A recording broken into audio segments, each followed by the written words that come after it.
Hello again.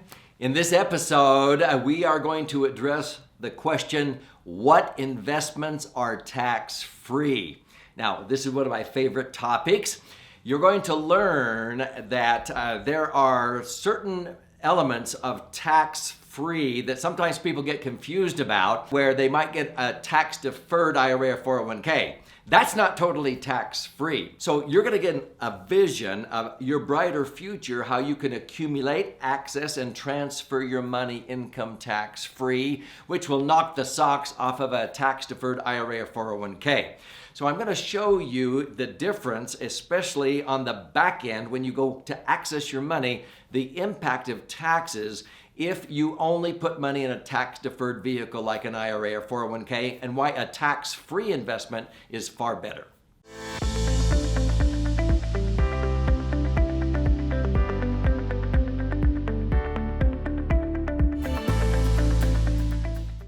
So let's take a simple example of a dollar doubling every period for 20 periods.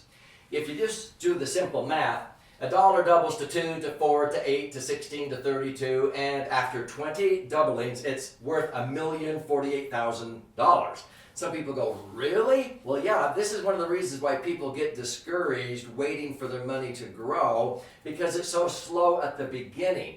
But if it doubles, doubles, and doubles, the last doubling accomplishes everything that the previous 19 did all together. So when you're down here at 500,000 and it doubles one more time, it doubles 500 to a million. And a lot of people, they don't understand that power of compound interest. The problem is, if we put money in a taxed as earned investment, we're paying taxes as we go. It's the worst way, Americans say, but the most common way. They put money in banks and credit unions and normal mutual funds, and let's say in a 25% tax bracket, because a lot of Americans, especially married couples making more than 60 or 70,000 a year, you are paying as much as 25% in federal tax or thereabouts, plus 41 out of 50 states has a state income tax. So let's just say 25%. A dollar doubles to $2 and you pay tax of 25%, that's 25 cents. You only have $1.75, that doubles to $3.50, you pay tax on that. Do you know you'll only have 72,000 instead of a million? You'll only have 7.2% of what you could have had. What about a 33% tax bracket? Many Americans pay a third of their income in tax between federal and state. In a 33% bracket, you would only end up with 27,000.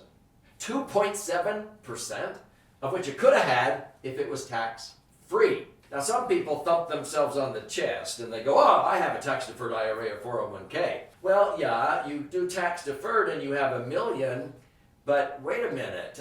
When you play 18 holes of golf, we're only talking about the front 9 here. What about the back 9? What about when you retire and you go to withdraw the money? Now this is subject to tax. In actuality, Uncle Sam is your partner. That $1 million isn't all your money. Only about 2/3 of it is your money. In a 33% bracket, only about 650 to 700,000 of that is your money. If you pull out 75,000, let's say you're earning 7.5%, 75,000 on $1 million, you pay tax of 1/3 or 25,000, you're only netting 50. Well, what if you need 75,000 net to buy gas and groceries or prescriptions or golf green fees?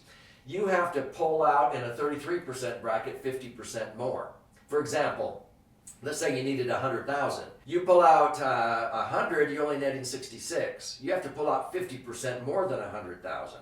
150, pay tax of 1/3 of 150, which is 50,000, to net 100. And this thing will drain dry in 11 years. I prefer totally tax-free, and so I'm going to teach you in this video the power of the tax-free investments and what you can use, because on the back 9, when you go to withdraw the money, you take out 100,000, the taxes earned account that only had 72,000 is gone in 1 year.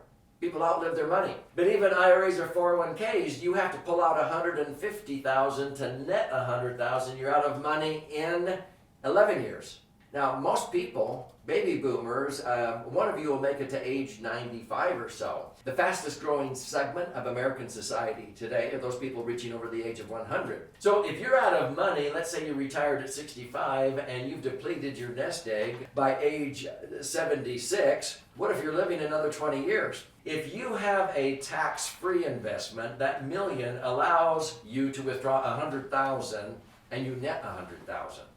Now, where is this? Well, my favorite tax-free vehicle is called the Laser Fund, and I have other episodes that talk about it.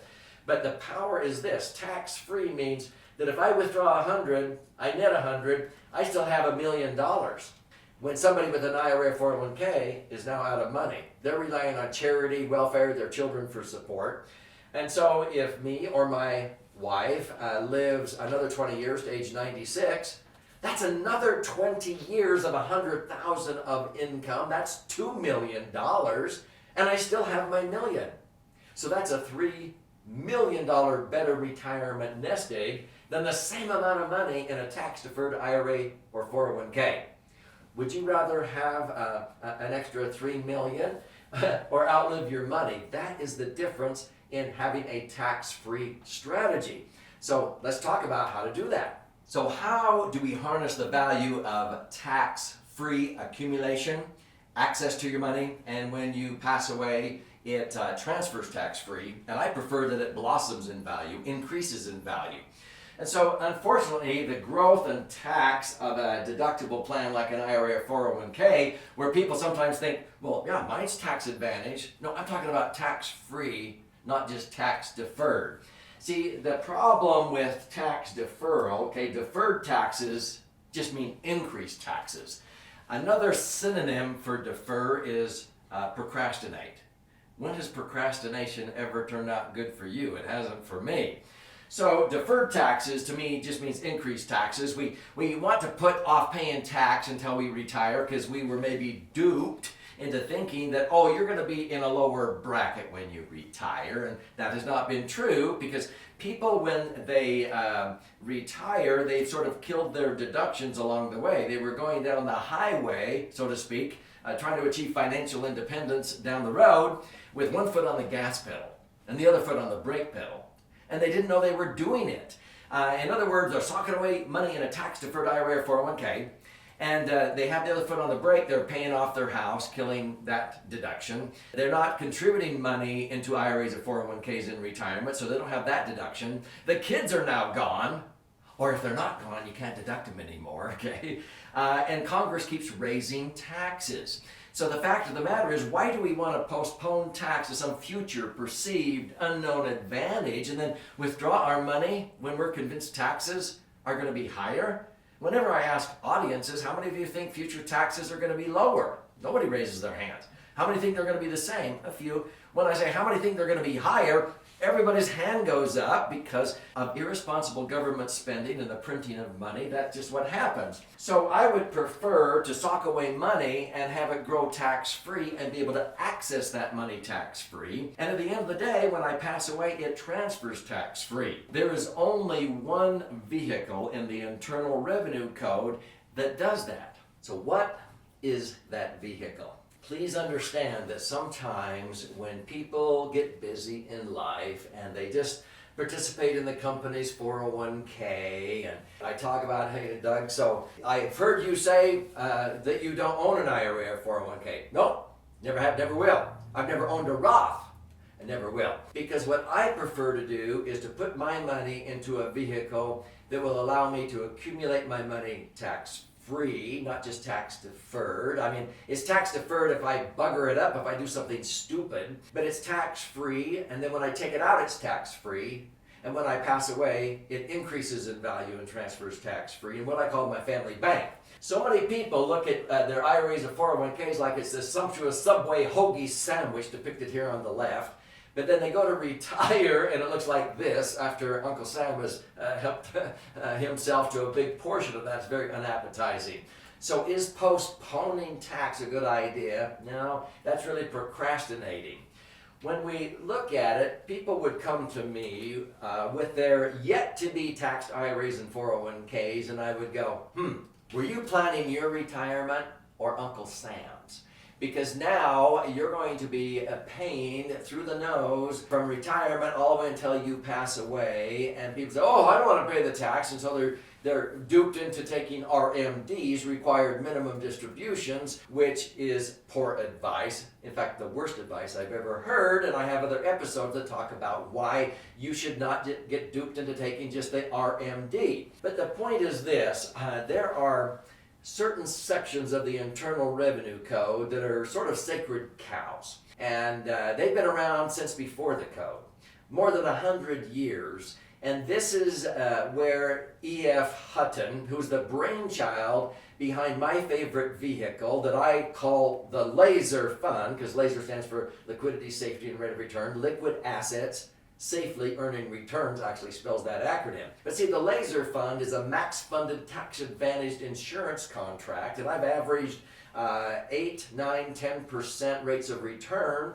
for 45 years in my Laser funds, but they're totally tax-free.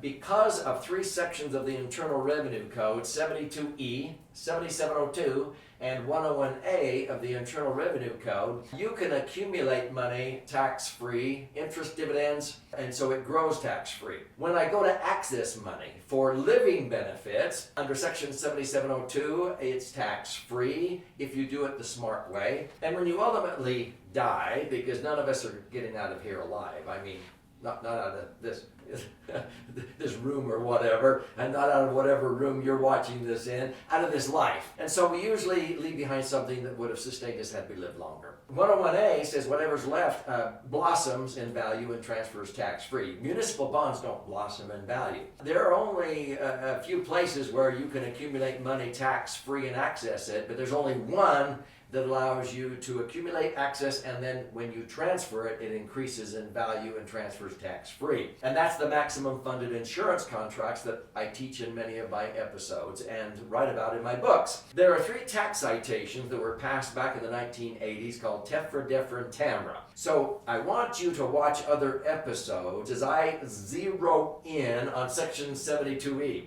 another episode on 7702, another one on 101A, and also I will explain TEFRA and DEFRA and how that tax citation, TEFRA was passed in 1982 and DEFRA in 1984, can be used for your benefit. And I assure you, once you watch these various episodes, you will know more than most CPAs, tax attorneys, and financial advisors about how to accumulate, access, and transfer your money income tax free.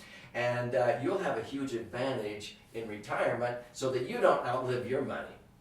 So this is a lot to digest, and this is why I have a series of episodes that talk about these various tax citations and how you can accumulate, access, and transfer your money tax-free, choose the right investment vehicles.